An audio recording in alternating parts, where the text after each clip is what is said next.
Rusvali Devletabad, Kariye Nakşirabat'tan, Şahinov bazılarından Abdullah Müzik Senterinden ele getirebilirsiniz. İkinci adresi Şahri Devletabad, Çavut'un yanbaşından hem ele getirebilirsiniz.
Dazdanın yara şerkop tarif etsem,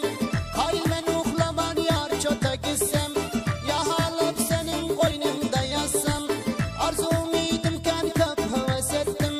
boynuma takarsın yar kümüşleri, denguşların heyran eder hüneri, başkadan ziyattır onun her yeri, naumit göndermen edipler yetti.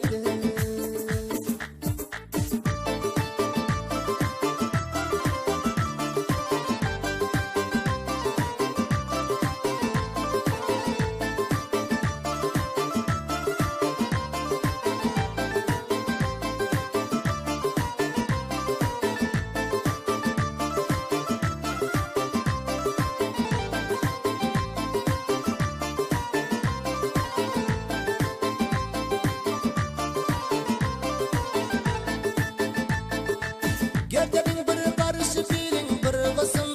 baylığın başında bol bol rızkım, başkadan umut yok verse sağlığım, dileyip ay bile gün bile baktım, Rahman oğlu üzme şol yardan umut, Hudaya yapıştın koymaz na umut, her günde taze rengi yersin cedid, seni görüp başka yarı unuttum,